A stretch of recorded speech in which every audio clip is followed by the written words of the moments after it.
Dalam keterangannya, Prabowo mengaku mendapat ucapan dari 5 kepala negara. Mereka adalah Perdana Menteri Australia Anthony Albanese dan Wakil Perdana Menteri Australia Richard Marles. Selain itu, dalam unggahannya Prabowo juga mengaku sudah mendapat ucapan selamat dari Perdana Menteri Singapura Lee Hsien Loong.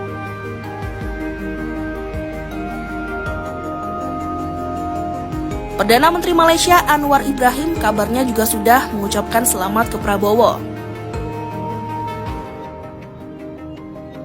Selain itu, Prabowo juga mengaku mendapat telepon dari Presiden Sri Lanka Ranil Wickremesinghe yang turut mengucapkan selamat. Dalam kesempatan tersebut, Prabowo Subianto turut mengucapkan rasa syukur atas hasil yang masih terus berjalan.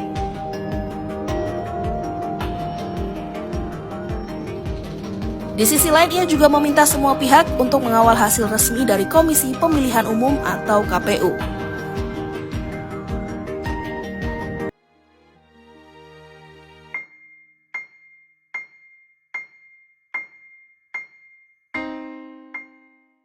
Pasangan calon presiden Capres nomor urut 2 Prabowo Gibran telah mendeklarasikan kemenangan Pilpres 2024 dalam sekali putaran berdasarkan hasil quick count atau perhitungan cepat. Suara dukungan untuk Prabowo Gibran mencapai 58%, unggul jauh dari Anies Muhaimin yang memperoleh 26% dan Ganjar Mahfud 16%. Diprediksi hasil quick count ini tak beda jauh dengan perhitungan yang dilakukan secara resmi oleh KPU Republik Indonesia. Namun, semua pihak dihimbau untuk menanti pengumuman resmi dari KPU terkait hasil rekapitulasi suara Pilpres 2024. Hasil versi quick count tak bersahabat dengan kubu Anies Muhaimin dan Ganjar Mahfud. Oleh sebab itu, dua kubu ini sibuk mengurusi dugaan kecurangan Pilpres 2024 di lapangan. Kubu Anies Muhaimin misalnya mengklaim menemukan 3 kategori kecurangan dalam Pilpres 2024. Pertama, kecurangan yang berkaitan dengan angka-angka elektoral atau menggelembungkan suara. Kedua, soal manajemen kepemiluan. Dan ketiga, tentang penyelenggara pemilu diduga tidak independen. Sedangkan kubu Ganjar Mahfud membentuk tim khusus audit forensik untuk membuktikan adanya kecurangan Pilpres 2024. Berbeda dengan Anies dan Ganjar, Prabowo Subianto justru santai dan menikmati keunggulannya versi quick count. Bahkan Prabowo Subianto mengklaim telah menerima ucapan selamat dari 5 para pemimpin negara. Hal itu diungkapkan Prabowo Subianto dalam unggahan di Instagram pada Kamis 12 Februari 2024.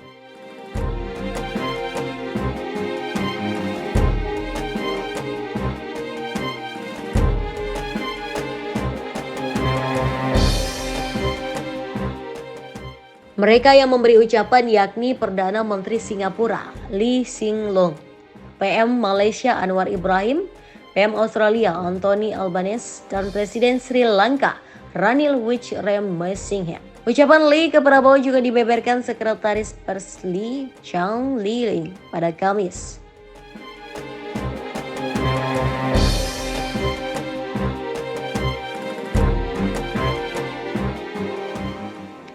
Lebih lanjut, Chang mengungkapkan bahwa Lee menelepon Presiden Indonesia Joko Widodo atau Jokowi usai berhasil dan lancar menyelenggarakan pemilu.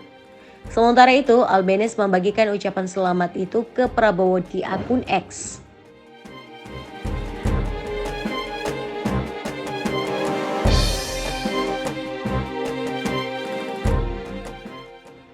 Sebagai sesama negara demokrasi dan sahabat dekat, kata dia, Australia menyampaikan ucapan selamat ke Indonesia usai berhasil menggelar pemilu.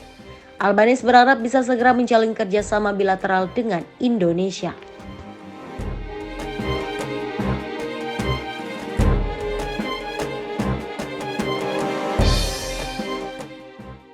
The likely winner of Indonesia's election, Prabowo Subianto, says his victory shows democracy is running well.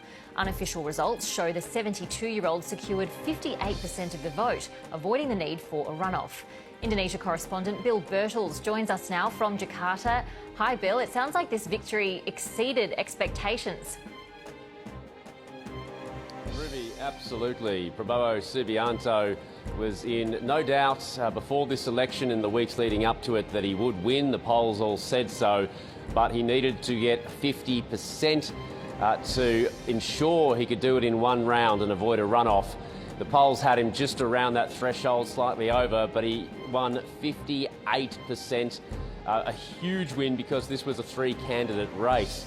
In second place, the former Jakarta governor, Anies Baswedan, all the way back in 25%. So this thumping win is important, not just because it gets Indonesia's election over in one round, but also too because this morning it's all very calm here. Go back 5 years, Prabowo Subianto lost the election to Joko Widodo and he called his supporters onto the streets.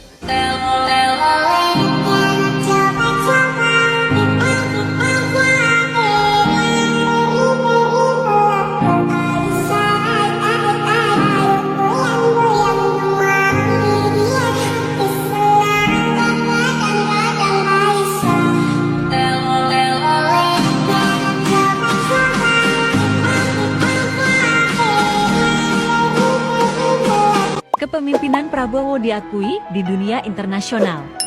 Bertemu Menhan Aislaib Austin. Prabowo memiliki pergaulan yang luas serta diplomasi pertahanan baik dan dihormati. Lakukan diplomasi pertahanan. Prabowo cukup aktif melakukan diplomasi pertahanan. Turut seimbangkan relasi dengan Tiongkok dan Rusia. Prabowo turut serta dalam menyeimbangkan relasi kekuatan dengan Tiongkok maupun Rusia. Prabowo ditemui PM Palestina. Prabowo menjadi satu-satunya sosok menteri yang ditemui Perdana Menteri Palestina Muhammad Ibrahim Shtayyeh saat berkunjung ke Indonesia.